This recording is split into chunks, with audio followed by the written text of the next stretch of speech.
사마리아 여인과의 만남 세 번째 시간입니다. 오늘 세 번째 시간은 본문에 자주 등장한 말씀 가운데 한 단어 생수에 대해서 함께 은혜를 받고자 합니다. 여러분 그 갈증을 느껴보신 적이 있습니까? 갈증. 목마름이란 것은 우리 인생에 있어서 없어지지 않는 중요한 요소이기도 하고, 이 갈증 때문에 인간은 가장 무섭게 타락하고 어둠의 자리에 떨어지기도 합니다. 갈증은 생존의 문제이기도 하지요. 제 군대 이야기를 해서 죄송합니다만 제가 의무대 근무를 했는데요. 그 의무대는 이제 사병들이 어떤 사고 당하든지 질병이 있으면 후송 오는 그 부대에 제가 근무를 했습니다. 사단 의무대에 있었는데요. 정기적인 사병들이 훈련을 받습니다. 훈련을 받을 때 사실은 그 사병들이 이제 뭐 여러 가지 사고 당해서 이렇게 부대로 이송이 오고 또 치료하고, 그 부대에서 치료받지 못하면은 이제 더 큰 통합병원으로 이제 보내기도 했습니다. 그 가운데 기억이 지금도 지워지지 않고 남아 있는 것은 그 구보를 하다가 완전 군장을 하고 전방이기 때문에 구보를 많이 합니다. 이 부대에서. 구보를 하다가 여름에 쓰러져서 이제 앰뷸런스에 실려왔던 몇몇의 병사들이 있었습니다. 그러니까 그 구보를 하다 쓰러져서 후송이 왔는데 이 친구들이 꼭 미친 사람 같아요. 대낮인데 뭐 한 친구는 횡설수설하는데 달이 떠 있고 별이 떠 있는데 그 큰 달이 자기한테 막 몰려온다는 거예요. 달이 몰려오고 별들이 몰려온다는 거예요. 이런 병사들에게 뭐 군의관의 지시를 받아서 이제 링거 하나를 딱 꽂으니까 몇 분이 뒤지 않아서 금방 정상적으로 회복하더라고요.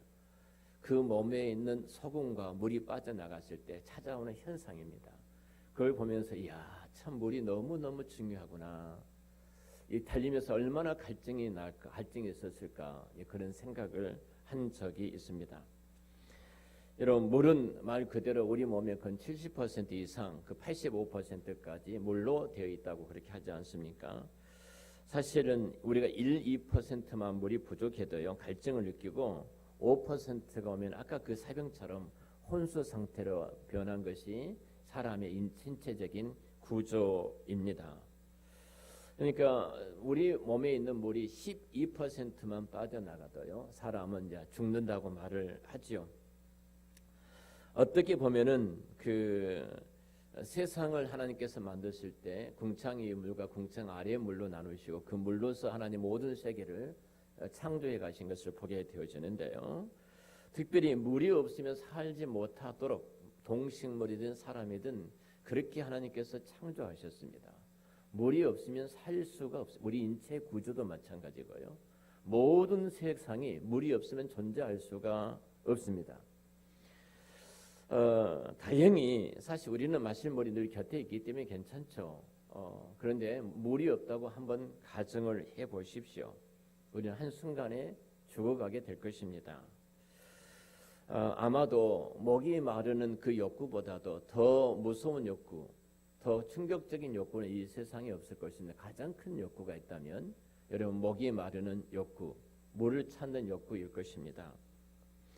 그런 점에서 오늘 본문의 수가성의 우물가에 물을 기르는 이 여인에게도 이 갈증이라는 것은 생존의 문제였습니다.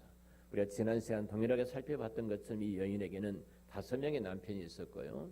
지금 살고 있는 남편도 그 남편이 아니더라 이렇게 말씀을 하지요. 그러니까 그 마을의 모든 사람들의 눈을 마주칠 수가 없는 겁니다.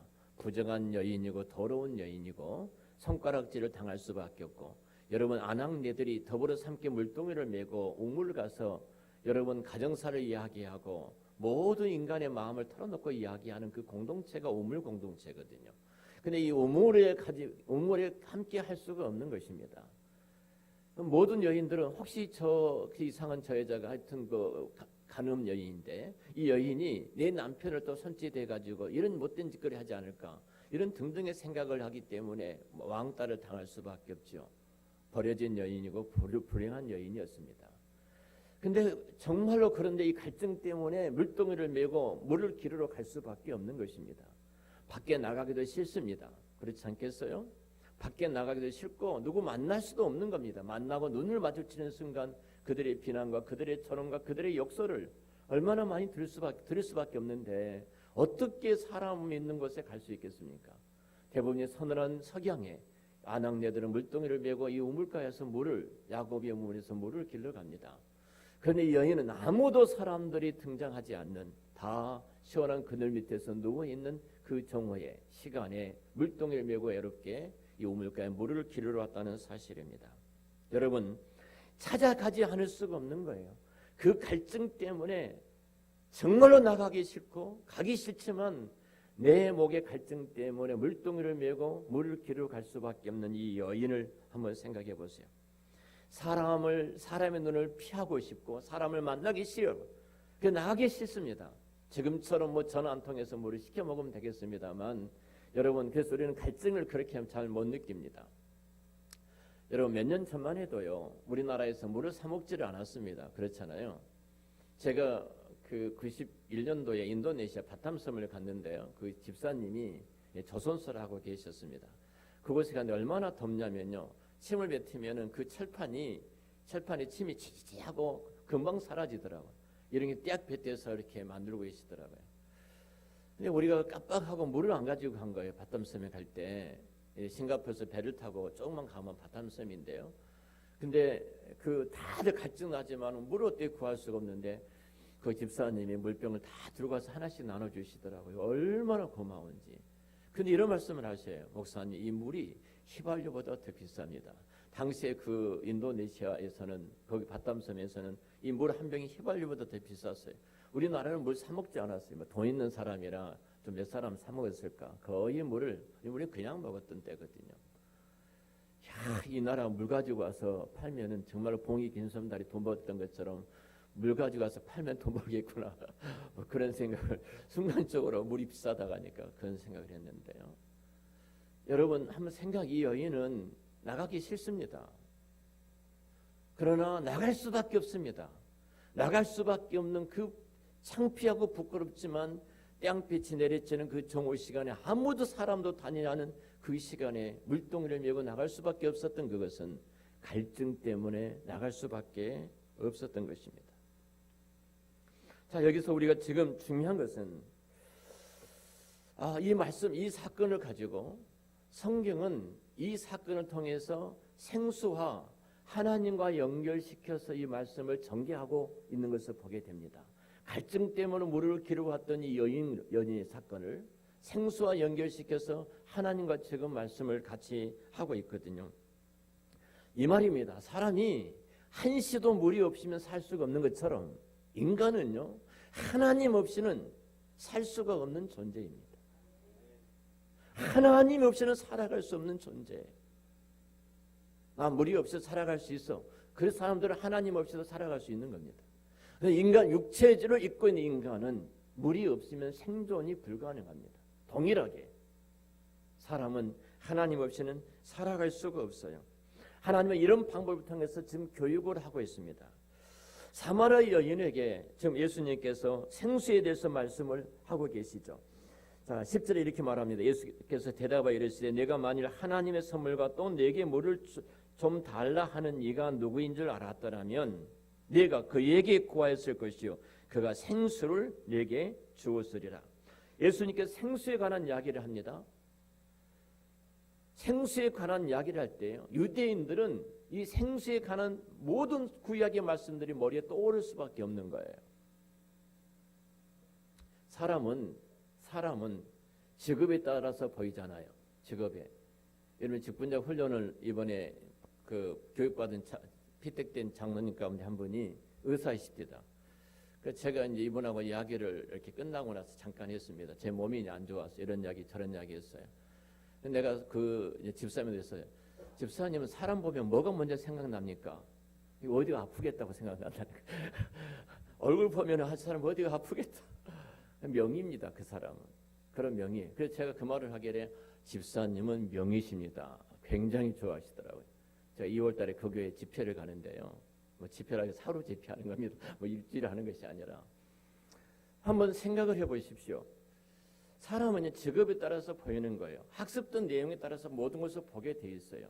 자, 예수님께서 생수란 말씀할 때 이 생수란 단어는 이스라엘 백성들이 구약의 모든 유대인들은 생수에 대해서 머리에 정리가 되어 있는 사람들이에요. 그러니까 구약이 한눈에 들어오게 돼 있어요. 생수에 대해서 우리는 생수하면은 깨끗한 물, 싱싱한 물, 마실 수 있는 물 이렇게 생각하잖아요. 근데 이스라엘 백성들 그러지 않아요. 생수에 대해서 말을 해요. 자, 그래서 우리가 예레미야 2장 13절과 17장 13절 말씀 보면은 이렇게 예레미야 13절에 보면은 하나님과 생수의 관계를 성경이 이렇게 말을 합니다. 내 백성이 두 가지 악을 행하였나니 곧 생수에 근원되는 나를 버린 것과 스스로 웅덩이를 판 것인데 그것은 물을 저축지 못할 터진 웅덩이라. 하나님께서 이스라엘 백성들에게 두 가지 죄를 지적하죠. 예레미야에서 두 가지 죄를, 그 중에 하나가 생수의 근원 되시는 하나님을 버린 것이다. 생수를 하나님 당신 자신으로 말씀하고 있어요. 생수의 근원 되신 하나님 그분을 버리는 것. 두 번째로는 그 생수를 떠나서 스스로 조소지를 파는 거예요. 뭐 때문에요? 그 물을 구하려고 이 말이에요. 하나님을 떠난 인간들이 어떻다는 거예요? 또 다른 신을 만드는 거예요. 또 다른 종교를 만드는 거예요. 스스로 조소지를 파는 거예요. 거기서 생수를, 목마르지 않는 생수를 얻으려고. 근데 그 뭐라고 말합니까? 이 모든 것은 터진 웅덩이다. 부어도 채워지지 않는 터진 웅덩이라는 겁니다.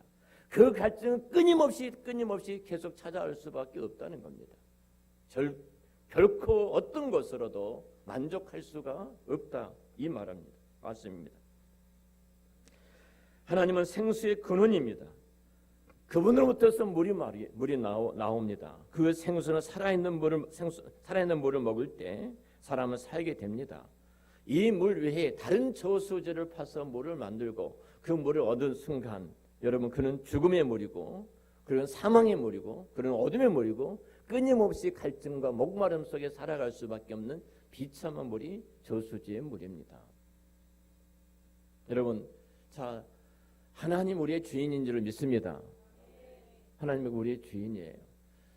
제가 지금 CM 수련회를 내일부터 2박 3일 동안 13분이 함께 이제 수련회를 하는데요. 2기 모집을 해서 2기가 모이고 있습니다. 그 가운데 목사님 한 분이 이렇게 말해요. 목사님, 제가 지금 만 7년 넘어서 목회를 하는데 너무너무 힘들고 어렵습니다. 전도도 안 되고 기도도 안 되고 설교도 안 되고 번아웃 된 것이죠. 캄캄하다는 거예요. 성도는 한두 사람 다 빠져나가고 교회는 텅 비어있고 목사님 어쩌면 좋습니까? 쭉 이렇게 말씀하시더라고요. 근데 이분이 말씀할 때마다 늘 부정적이에요. 이번에 갈 때도 목사님 안 가면 안 됩니까? 이것부터 출발해요. 안 가면 안 됩니까? 안 갈 수밖에 없는 이런 이유를 말을 하지요. 안 가면 안 됩니까? 또 저희들이 설교를 화요일날 저녁까지 다 마쳐야 됩니다. 그러니까 생전 그렇게 해보지 않았기 때문에 지금 죽을 일이죠. 화요일 저녁까지 설교를 다 준비를 해야 돼. 얼마나 힘들겠습니까? 또 전화가 온 겁니다. 목사님 너무너무 힘든데요. 제가 수요일도 설교해야 되고 뭐 등등 이야기하더라고. 나도 하고 있어요. 그러면서 목요일까지 하면 안 됩니까? 이러더라고요. 자꾸 이런 말이에요. 딱 한마디 했습니다. 안 됩니까? 안 됩니까? 자꾸 안 됩니까? 그렇게 저한테 말하는데 그러면 하지 맙시다. 우리 하지 맙시다 이랬어요. 그래서 제가 이 말을 했어요. 모두가 안 된다고 어렵다고 말하는데 두 가지입니다. 전도가 안 되고 힘들고 안 된다. 자, 그러면 예수 그리스도가 당신 안에 계신 죄송합니다. 목사님 안에 계신 예수님이 둘 중에 하나입니다. 그 예수님이 당신 안에 없든지, 두 번째로 그 예수님이 죽었든지, 살아계신 그 전능하신 주님이 내 아버지시고 온 우주와 만물을 창조하신 그분께서 내 안에 계시는데, 내 아버지신데, 내 머리칼 한 올까지 다 센 바가 되어졌고 내가 해야 될 말까지 이미 알고 계신 내 아버지시고 나를 죽기까지 사랑해 주셨던 내 아버지신데 그분이 내 안에 계시고 그분이 살아계시는데 왜 자꾸 안 됩니까? 안 됩니까? 이렇게 해서 뭐 빠져나갈 궁리만 하시냐고. 제가 이렇게 무지무지한 말을 하니까 무지무지한 말을 하니까 목사님이 정신을 바짝 차리고 있습니다. 뭐 그 모습은 제 모습이기도 합니다. 여러분 터진 웅덩이에 내가 예수 그리스도 그분이 내 인생의 주인과 왕으로 거하지 아니하시면, 그분이 부어주신 생수 안에 내가 머물러 있지 않고 내가 어떤 웅덩이를 파고, 돈이라는 웅덩이, 세상의 쾌락과 명예라는 웅덩이, 내가 어떤 웅덩이를 파서 그곳에 채워넣고 갈증을 해소하겠다고요. 인간의 욕망은요, 인간 타락된 본성과 그 욕망은 블랙홀과 같은 것입니다. 그래서 인간은 어떤 것으로 채워질 수가 없는 거예요. 그런데 말입니다, 여러분, 정말로 내가 힘들고 어려울 때, 제가 참 저보다 더 힘든 사람이 집사람이었는데요, 이 말 해주면 집사람이 너무너무 좋아합니다. 알아준다고. 진짜 힘들 때요, 모든 걸 다 내려놓고 싶을 때, 내가 하나예요. 정찬아, 내가 너를 책임지겠다, 이 말씀 하나였어요. 내가 너를 책임지겠다, 걱정하지 말아라. 여러분, 이 말씀으로 내 마음을 딱 터치해 버리는데요, 천하를 얻는 시간이었어요. 할렐루야. 주님께서 찾아오셔서 말씀 한마디 딱 하시니까 모든 것들이 다 내 것이 되어버린 거예요. 여러분, 인생에 어떤 고민과 아픔이 있다고 할지라도 주님이 찾아와 내 마음 하나 터치해 버리시면요, 모든 문제는 해결될 줄로 믿습니다. 이사야 55장 1절에도 이사야가 이렇게 말합니다. 너희 목마른 자들아 물로 나오라. 돈 없는 자도 오라. 너희는 와서 사 먹되 돈 없이 값 없이 와서 포도와 젖을 사라. 자, 이때 이들이 나아가야 물을 얻게 되죠. 물이 대신 하나님을 만나게 되죠. 하나님의 그들의 공동체 속에, 그들의 개인 속에 임하게 되어지죠. 나아가야 됩니다. 그럼 몇 절 후에 이렇게 말씀하고 있어요. 이사야를 통해서 너희는 여호와를 만날 만한 때를 찾아라. 가까이 계실 때 그를 부르라고 말씀합니다. 제발 그 터진 웅덩이 붙잡지 말고 하나님께 나오고 하나님을 찾으라고 말씀을 하죠. 이럴 때 시편 36편에 이렇게 말을 해요. 36편에 보면은 36편 9절에 이렇게 말합니다. 저희가 주의 집에 살찐, 같이 한번 읽을까요? 8절 9절 같이 읽겠습니다. 8절 앞줄까지 같이 해주실래요? 8절 전도사님 8절하고 9절 안 됐어요? 9절 같이 읽겠습니다. 진실로 생명의 온천인 주께 있사오니 주의 비단에서 우리가 빛을 보리다. 생명의 온천이 어디가 있다는 거예요? 주님께 있다는 겁니다. 생명의 생수가 어디 있다는 거예요? 주님께 있다는 것입니다. 내가 주님을 만나는 순간 그렇게 갈증하고 고민했던 어떤 것도 우리는 다 해결을 받습니다. 우리 박예철 선교사님 막내 동생이 박완철 목사님입니다. 저희 노예에서 가장 큰 교회 지금 목회를 하고 있습니다. 남술 원익교회를 목회하고 계시는데요. 자, 그 박예철 선교사님하고 지난주 말씀을 나눌 때 그 말씀을 또 나누었어요. 이번에 갑자기 내 동생이 간접 먼저 신학을 했다고. 그리고 사남매가 다 목사가 되고 목사 사모가 된 거예요. 모두가 다 목사님 가정이에요. 자기가 가장 늦게 됐다고 하시더라고요. 근데 이런 말씀을 제가 들었던 이야기, 여러분에게 현재 한 적이 있는데요. 이 말씀을 하시더라고요. 내 동생이 이제 결혼한 게 된 동기 이후 어떻게 결혼했는가 하고, 두 번째로는 어떻게 예수를 만나고 신학을 하게 됐는가, 이 이야기를 하더라고요. 연대 건축공학을 공부를 하고 3학년을 마치고 군대를 갔다 왔어요. 건축공학이니까 우리 서준이 선배겠구나. 군대 갔다 와가지고 인생의 갈등이 해결이 안 되어지는 거예요. 고민이 너무너무 갈증이 있는 거예요. 교회도 다녀보고 부흥회도 참석해봤어요. 어머님이 다니시니까. 그러니까 해결이 안 된 거예요. 그래서 여름처럼 법정 스님을 만나러 갔습니다. 만나서 인생을 토론하는데 여기 해답이 있는 거예요. 자기가 볼 때. 그래서 내가 서로 이야기하고, 내가 당신의 뭐 쓸만한 사람이 들어왔죠. 이 스님도 들어와라. 내 제자 삼고 너는 너의 스승이 되겠다. 약속했는 한 거예요. 그 집에 갔습니다. бот다리 싸가지고 대학 3학년 대학도 마치지 않고 бот다리 싸가지고 절에 들어가려고 하니까 그 어머니가 난리죠. 집사님인데 생각해봐. 우리 갑자기 우리 시영이가 бот다리 싸고 나 절에 가서 스님 될래. 이거 미칠 일이지. 이거 난리가 나버린 거지. 그 어머니가 2살 때 아버지가 돌아가신 거예요. 어떻게 키웠는데 이 사남매를. 그러니까 그 бот다리를 붙들고 싸운 거예요. 못 들어가게 싸우고 간다 하고 밖에 나와서 그 보따리 가지고 실랑이를 하는 거예요. 그러다가 다방에 들어가게 됩니다. 다방에 들어가서 다방 앞에서 앉아서 어머니는 막 엉엉 울고 있고 자기는 죽을상이 돼서 그렇게 고개 숙이고 있는데 다방 그 아래 층계를 쭉 내려오는 지하 다방에 있다고 그래요. 내려오는데 그때 한 아주머니가 어린아이를 메고 오고 있는 거예요.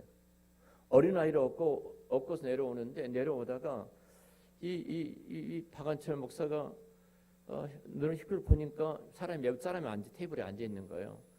나한테는 오지 않겠지. 어머니도 울고 있고 나는 죽을 상인데 눈치를 보면서 있는데 다른 데로 아무 데도 안 가고요. 몇 테이블에 아무도 안 가고 자기한테 뚜벅뚜벅 걸어오더라는 겁니다. 얼마나 긴장을 해요. 그리고 껌을 팔아도 나한테 오나 이렇게 와서 딱 앞에 서서 한마디 딱 하고 나가버린 거예요. 그 말이 하나님은 사랑이시다. 우리 형님도 그 말씀 하시더라고요. 하나님은 사랑이시다. 이 말씀 한마디에 몽둥이를 가지고 내 동생 뒤통수를 때린 것 같았다는 거예요. 저도 방한채 목사한테 들었거든요. 여러분 인생의 갈증은 하나예요. 하나님을 만나면 될 줄로 믿습니다. 거기에 모든 해답이 있어요. 그분이 진정한 생수입니다. 신명기 11장에 보면 우리가 잘 아는 내용이잖아요. 신명기 11장 내용은 이런 내용입니다. 9절부터 10절 12절 말씀까지 보면은 이스라엘 백성들이 가나안 땅에 들어갈 때 그 가나안 땅은 이러이러한 땅이라고 말을 합니다. 가나안 땅은 산과 골짜기가 되어 있어서 천수답이라 이 말이에요. 천수답이어서 하늘에서 내리는 비를 흡수하는 땅이요. 이렇게 말해요. 가나안 땅의 특징은요. 철저하게 물의 존재, 이 물의 존재 때문에 하늘을 바라볼 수밖에 없는 거예요. 내가 아무리 노력하고 애를 쓰고 힘을 쓰고 파종하고 모든 것을 다 해도 하나님께서 때를 따라서 늦은 비와 이른 비를 내려주시지 않냐면 한 톨의 수확도 얻을 수 없는 땅이 가나안 땅입니다. 가나안에 머물렀던 이스라엘 백성들을 철저하게 물의 원천이신 하나님을 바라볼 수밖에 없어요. 바라볼 수밖에 없습니다. 이것이 가나안 땅입니다. 그러니까 때를 따라서 비를 내려주셔야 합니다. 물이 있어야 합니다.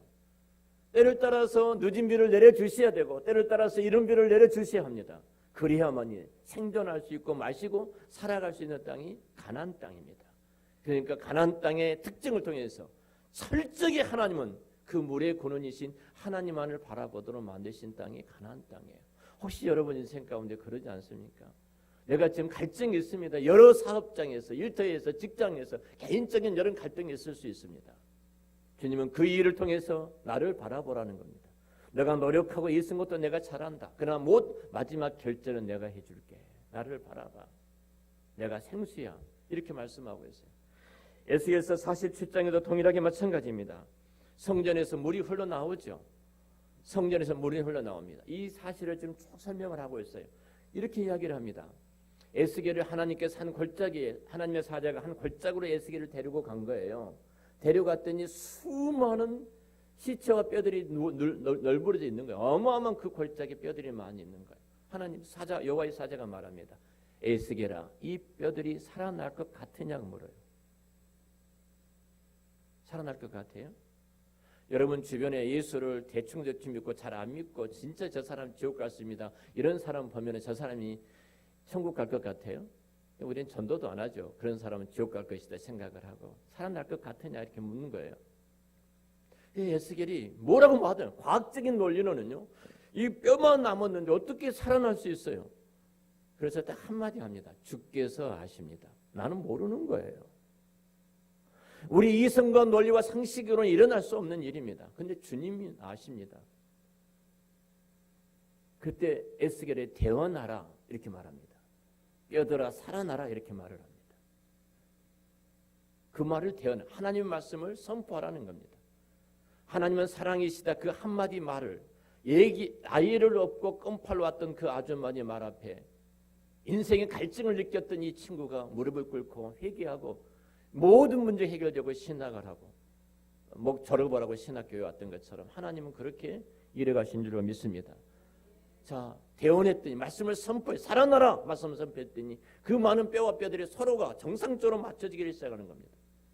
그리고 살이 붙고 그 곁에 살이 불어서 생기가 선판에 생기가 들어가서 큰 여호와의 군대가 되어지더라. 그리고 물이 흐르는데 그 물이 발목을 적시고 허리를 적시고 온 몸을 적셔서 살아나는 기적이 있습니다. 자, 수가성의 여인 사건입니다. 수가성의 여인, 여러분, 수가성에는 물질적인 물을 떨어왔습니다. 육체적인 갈증 때문에 물을 떨어왔던 이 여인입니다. 그런데 그는 본질적인 이겁니다. 육적인 갈증은 영적인 갈증이 해결되지 않았기 때문에 육적인 갈증 때문에 고민할 수밖에 없는 것입니다. 여러분, 이것은 당시 수가성에는 이스라엘 백성들의 모습입니다. 에스겔 선지자가 보았던 것처럼 수가성의 여인의 모습은 동일하게 이스라엘 대표적으로 보여주는 한 여인의 모습입니다. 모든 이스라엘 백성은 영혼의 가람 가운데 있었습니다. 400년 동안 하나님의 말씀이 사라져버렸고 하나님이 떠나버렸던 그 어둠의 시대가 바로 그 시대였습니다. 우리 한번 생각해 보겠습니다. 여러분, 우리는 어떻습니까? 우리 역시 본질적으로 영혼의 가람에 놓여 있지 않습니까? 하나님 없어서 겪는 영적인 갈증. 여러분, 본질적으로 우리 모두는 이 생수가 필요한 줄로 믿습니다. 생수가 필요해요. 그럴 때 예수님께서 드디어 이 여인에게 생수 대신 당신 자신을 내어주십니다. 이 모든 인생의 목마름은 죄로부터 찾아오는 것입니다. 이 죄의 문제가 해결되지 아니하면 인생은 끊임없이 목마름 속에 머무를 수밖에 없습니다. 그래서 요한복음 7장 38절 이하의 성경이 이렇게 말합니다. 나를 믿는 자는 그 배에서 생수가 솟아날 것이니 누구든지 목마른 이들이 내게로 와서 마시라고 말씀합니다. 내게 오는 자들은, 나를 믿는 자는 그 배에서 생수가 솟아나리라. 생수가 강물처럼 넘쳐 흐르리라. 할렐루야. 예수를 믿는 자에게입니다. 단순히 구원받는 것이 아니라는 거예요. 강물처럼 흘러 넘친다는 겁니다. 강물처럼 흘러 넘치리라고 말씀을 해요. 제가 파이프 원리를 이야기했습니다만 파이프라는 것은 그래요. 파이프라는 것이 여러분 성경에는 뭐라고 그래요?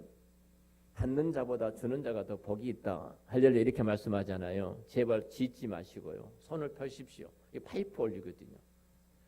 여러분, 우리가 파이프가 있으면 저수지에 꽂혀 있는 파이프가 있는데요.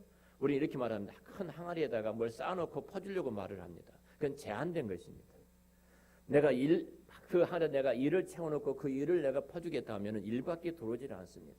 그런데요, 내가 파이프가 있는데 이 파이프에 이 아래에서 일을 흘러보내잖아요. 아래에서 흘러보내는 순간 그 수압이 흘러보내는 순간, 트는 순간 이 수압에 의해서 어마어마한 저수지의 물을 끌어들여서 밖으로 쏟아내게 되어 있는 것입니다. 이 원리를 우리가 알지 못해요. 교회도 마찬가지예요. 끊임없이 흘러가도록 해야 되는 것입니다. 내 영적인 일도 이 생수의 강이 흘러간다는 것은 여기서 멈춰버린 것이 아니에요. 이 수가성 여인을 바라보십시오. 예수 그리스도를 만나는 순간 그가 어떻게 변화되어져요? 물동이를, 그 갈증했던 물동이를 버려두고 정말로 만나기 싫었던, 그래서 한낮에 피하여 이 물을 길어왔던 그 동네 사람들에게 찾아가기 시작합니다. 그리고 외칩니다. 내가 메시아를 만났다. 나를 봐라. 여러분, 이런 여인이 삶 속에서 보면 정말로 칭찬받은 여인이 이 말한다고 믿겠습니까? 아무도 안 믿을 것입니다. 그런데 그녀가 뛰어들어가서 생수 대신 그리스도를 만나는 순간 밖에 나가서 외치는데요, 수많은 사람들이 그리스도에게 돌아오기를 시작합니다. 생수의 강은 흘러넘칠 수밖에 없는 거예요. 예수 그리스도가 우리 안에 있으면 이 은혜는 흘러서 넘쳐갈 수밖에 없는 줄을 믿습니다. 우리의 찬양도, 우리의 기쁨도, 우리의 감사도, 우리의 물질도, 우리의 삶의 모든 능력이 그렇게 나타날 수밖에 없어요. 구원받고 조용히 있는 것이 아니에요. 솟아나리라는 겁니다. 그 생수가 솟아 흘러넘쳐 강처럼 된다고 말씀을 하고 있어요. 여러분, 거침없이 흐르는 샘물이 되어집니다. 이 단어는요, 솟아나리라, 이 단어는 안진방이가 고침을 받고 일어난 사건입니다. 이 단어의 의미입니다. 무슨 말이에요? 안진방이가 평생 동안 걷지 못했던 안진방이 일어섰다고 생각을 해보십시오. 일어서서 그가 걸어가고 뛰어간다고 생각을 해보십시오. 여러분, 이런 기적과 기적이 어디가 있겠습니까? 걷지 못했던 자가, 평생을 안진방이로 주저앉았던 자가 다시 힘을 얻고 그 발목에 힘을 얻고 걸을 수 있다고 생각을 해보세요. 제가 전도사 때 있었던 교회에 소아마비 한 형제가 있었습니다. 자, 이 형제를 데리고 제가 요수에 있는 아주 스스로 잘하는 곳이 있습니다. 손양원 목사님 그 병원이 잘하는 곳이 있어요. 거기 가서 발이 이렇게 짝발입니다. 이렇게 한 발은 길고 한 발은 짧으니까 그냥 걸으면 그냥 이렇게 쓰러집니다. 죄송합니다. 이렇게 쓰러지는 거예요. 그래서 데리고 갔습니다. 가서 이 발을 기르게 하는 거예요. 이 발은 약간 한쪽 발은 작게 하고 거의 정상적이 되는데요. 이 정상적이 되다 보니까 이제는 뭐 당당하게 걸어 다니는 거예요. 그리고 얼마나 행복한지, 얼마나 행복한지. 여러분, 이 단어입니다. 그렇게만 행복한데 완전하게 정상적으로 이 안진방이가 걷기도 하고 뛴다고 생각을 해보십시오. 예수 그리스도가 내가 인격적으로 그리스도를 나의 주님으로 나의 주권자로 그분을 모셔드리게 되면 그분이 우리 인생 안에 우리 안에 거하고 계시기 때문에 우리의 삶은 달라지고 변화될 수밖에 없습니다. 열왕기상 18장의 결론으로 말씀을 드리겠습니다. 열왕기상 18장에 보면은 엘리야하고 바알과 아세라를 섬기는 850명의 우상을 섬기는 제사장들과 전쟁이 붙습니다. 850대 1의 영적인 싸움이 벌어지죠. 누가 참 신이냐 이 싸움을 하는 거예요. 세상적인 모든 기준은 850명이 이미 이긴 겁니다. 아니 하나님의 살아계신 데면 많은 사람들이 있어야 되잖아요. 근데 한 사람입니다. 이쪽은 850명이라는 거짓 선지자들이 있습니다. 바알과 아세라를 섬기는 제사장들 850명이. 누가 참 신인가를 이제 싸웁니다. 먼저 850명이 일어섰습니다. 그리고 그들의 제물을 갖다 놓고 그 제단을 쌓아놓고 자기 신을 부르기를 시작합니다. 신을 아무리 불러도 오지 아니하니까요. 나중에는 자기 몸을 칼과 창으로 자기 몸을 자해를 합니다. 850명이. 피를 철철철 흘리면서 자기 신을 부릅니다. 진심과 열심을 담아내는 거예요. 진심. 신이요. 우리의 진심을 보십시오. 우리 혈서를 쓰잖아요. 진심이. 혈서 안 써보셨는가요? 혈서란 건 진심이 담겨 있는 거예요. 창과 이 칼로 자기 몸을 기르면서 자기 신 앞에 진심과 그 열정을 보이는 거예요. 근데 신이 아무런 응답이 없어요. 그 신은 죽었습니다. 하나님이 죽어 있는가요? 엘리야가 이렇게 합니다. 갑자기 엘리야가 첫 번째 한 것이 있어요. 가장 중요한 진리인데요. 엘리야가 무엇을 하냐면요. 돌을 12돌을 갖다가 제단을 다시 성전 이렇게 제단을 다시 만듭니다. 12돌. 12돌은 이스라엘 12지파를 상징하고 있어요. 무너졌던 제단, 무너졌던 성전을 다시 온전하게 세우는 작업을 합니다. 작지만 12돌명이를 갖다가 쭉 세워요. 가장 중요한 것이 뭐예요? 무언가 우리가 무너졌던 것들을 세워야 된다는 거죠. 12돌을 갖다가 세웁니다. 그리고 그 주변에 도랑을 다 팝니다. 도랑을 다 파요. 도랑을 다 파서 15리터 정도 되는 물을 그 뒤에다 붓습니다. 이렇게 갖다 부어요. 붓고 거기에다가 양을 잡아서 재물을 드리고 장작을 갖다가 놓습니다. 그리고 그 위에 재물을 놓습니다. 그런데 장작 위에다가 지금 어마어마한 물을 갖다가 붓는데 그 물이 흘러가지고 도랑에 가득 차올 정도의 물을 발라요. 마른 장작인데 거기다 물을 붓는 거예요. 여러분 물 부어진 마른 장작은 여러분 굉장히 잘 탄다는 걸 잘 아십니다. 잘 아시죠? 마른 장작은 불만 붙여도 금방 타잖아요. 근데 물이 흠뻑 먹은 장작이 탈 수가 있겠습니까? 탈 수가 없는 거예요. 근데 가득 물을 먹게 물이 흘러갈 정도로 가득 물에 젖은 장작을 거기다가 올려놓습니다. 그 하나님 앞에 나가서 기도를 드리죠. 보십시오. 이 불이 타서 장작이 타가지고 이 재물을 하나님이 받으셔야 되는데 이 장작이 말랐는데 이 장작이 물이 젖었는데 불이 붙고 탈 수가 있겠습니까? 그리고 그 주변에 도랑에 모든 물이 꽉 차 있는데요. 이 모습이 지금 이스라엘 모습입니다. 이스라엘은 지금 영적으로요 젖은 장작입니다. 희망이 없습니다. 이 장작이 탈 수 있겠느냐? 모두가 다 탈 수가 없으면 이런 생각을 합니다. 우리가 마찬가지예요. 우리는 마른 장작 같은 존재해야 됩니다. 근데 내가 젖은 장작입니다. 젖은 장작 같은 우리의 모습일 수 있어요. 근데 엘리야가 하나님 앞에 부르짖음으로 여호와의 불이 하늘에서 내려오게 되어지고 그 순간에 그 마른 장작이 불이 붙고 마른 장작이 타기를 시작한 겁니다. 그리고 그 재물이 타고 하나님께서 흠양하시고 그 모든 물, 도랑에 있는 모든 물까지 다 마르게 되는 기적이 일어나고 하나님이 살아계신 것을 증명하는 놀라운 기적이 나타나죠. 그리고 850명이 그 자리에서 다 죽입니다. 보십시오. 이 말이 무슨 말입니까? 살아나겠느냐 이 말이. 이스라엘이 살아나겠느냐, 믿음이 생기겠냐 이 말이에요. 내가 볼 때 내 아들 내 딸들 지금 모습 보면은 믿음이 안 생기는 젖은 장작 같아요. 젖은 장작 같아요. 우리 청년들 바라볼 때 어제도 유원희 집사님과 같이 나눴습니다만 진짜 젖은 장작이에요. 불이 붙을 수 없는 젖은 장작이에요.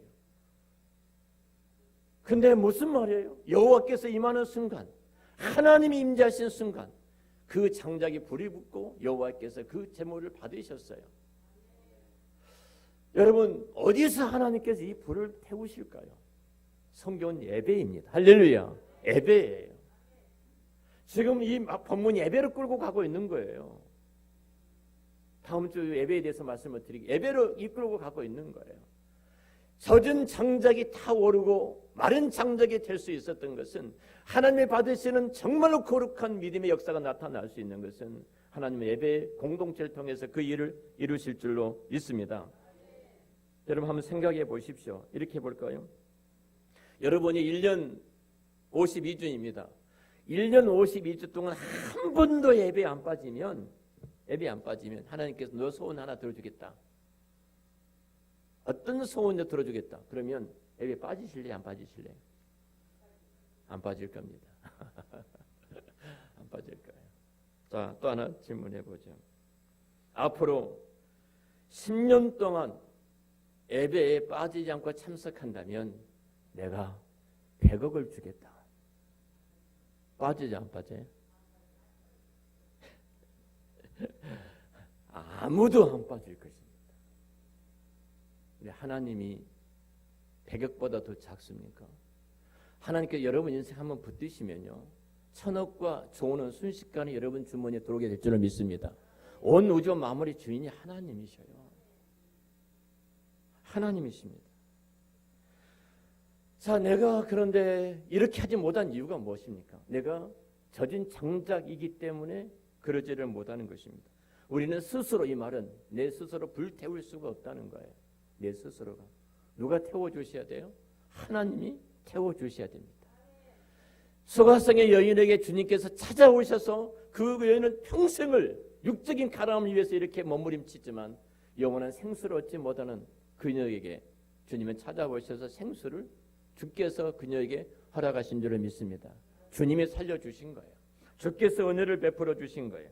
여러분, 비록 내가 젖은 장작 같지만 내가 은혜의 자리에 나오면, 내가 정말로 그 은혜를 사모하고 은혜의 자리에 나오게 되어지면은 여러분, 그런 젖은 장막일지라도 놀라운 불꽃이 타올라서 정말로 온 성을 변화시키는 그런 기적이 일어나게 될 줄로 믿습니다. 그 하나님께서 저와 여러분을 회복시켜 주실 줄로 믿습니다. 여러분, 우리는 그것을 고백한 것이 예배의 시간이기도 합니다. 진정한 예배는 왕이신 하나님 앞에 나와서 내가 죄인임을 고백하는 시간이기도 합니다. 내가 순간순간 내가 주인이 되어서 이렇게 엉망진창된 삶을 살았습니다. 고백하고 다시 주인 되신 하나님 앞에 내가 회개하면서 그 은혜를 구하는 시간이기도 합니다.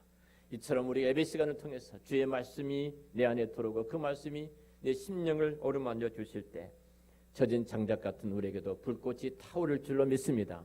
젖은 장작이었던 수가성의 여인이 불꽃이 타올라서 수가성을 변화시키는 기적의 여인이 되어졌던 것처럼, 그리고 동일하게 오늘 또 수많은 전 세계의 교회 안에서 이 수가성의 여인의 이 사건을 전하는 많은 교회들이 있을 것인 우리 교회처럼 여러분도 저는 장작 같은 모습일지 모릅니다만 은혜에 사모하시고 정말 그 은혜된 자리에 나와서 여러분의 생애가 수가성의 영이 변화됐던 것처럼 영원한 생수를 마심으로 더 이상 갈증 갖고 고민한 것이 아니라 그리스도 때문에 만족하고 행복하고 그리스도 때문에 여러분 인생이 부유해지는 그 은혜가 있으시기를 우리 주의 이름으로 축원합니다. 기도하겠습니다.